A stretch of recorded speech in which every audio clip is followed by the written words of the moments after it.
بزم جہاد کا کچھ اور یہ انداز ہے، مشرق و مغرب میں تیرے دور کا آغاز ہے۔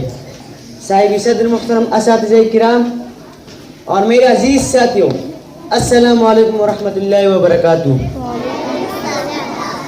آج میں اپنی تقریر میں جو چند کلمات پیش کروں گا وہ طلبہ کے لیے نصیحت اور سرمایہ مستقبل ہوں گے۔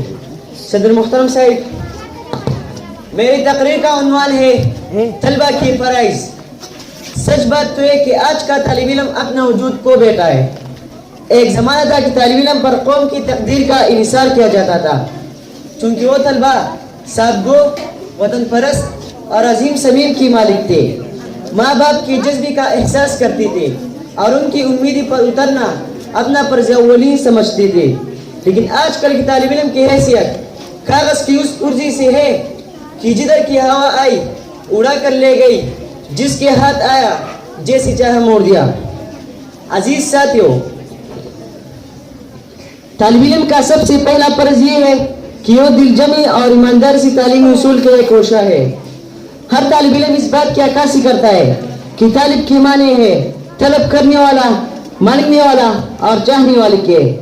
طالب کو پروانہ سے تشبیہ دی جا سکتی ہے علم کو شمع سے جس کا وہ پروانہ ہے۔ بقول شاعر، وہی ہے صاحب امروز جس نے اپنی بہت سے، وہی ہے صاحب امروز جس نے اپنی بہت سے زمانے کی سمندر سے نکالا ہے گوہر پیدا۔ عزیز ساتھیوں، آج کل کی طلبہ میں جلسے جلوس میں حصہ لینے اور توڑ پھوڑ کرنے کی رجحان بڑی تیزی سے بڑھ رہا ہے، جو ان کو گن کی طرح کھوکھلا اور بیکار کر دے گا۔ صدر محترم صاحب، اس سے قوم کی کئی قیمتیں سب کچھ جان سے ہاتھ دھو بیٹھتے ہیں یا پھر ان کا انجام جیل ہوتا ہے، جبکہ طلبہ کو چاہے کہ اپنی صحت کا خیال رکھے۔ وطن عزیز کی سرخوری کا دارمدار انہی پر ہے۔ کہیں یہ کھلاڑی بن کر ملک کا نام بلند کر سکتا ہے اور کئی اسکور کی صورت میں وطن عزیز کا دفاع بطریق احسن کر سکتا ہے، اور کہیں یہ سائنسدان، مفکر اور جرنیل بن کر ایک طرف تو انسانیت کی خدمت کرتا ہے، جبکہ دوسری طرف قوم و ملک کو بلند کرتا ہے۔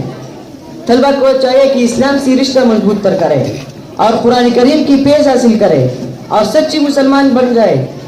لمبے لمبے اور بے ترتیب بال اور بڑی ہوئی ناخن کو دیکھ کر طلبہ پر آج سے کئی ہزار سال پہلے کی جنگل و ہیشو کا سا گمان ہوتا ہے۔ مونچھیں بڑی، قلمیں بڑی، داڑھی بڑی اور بال بڑھ گئے۔ مونچھیں بڑی، قلمیں بڑی، داڑھی بڑی اور بال بڑھ گئے۔ اس دور میں سب کچھ بڑھ گیا، عقل گٹ گئی۔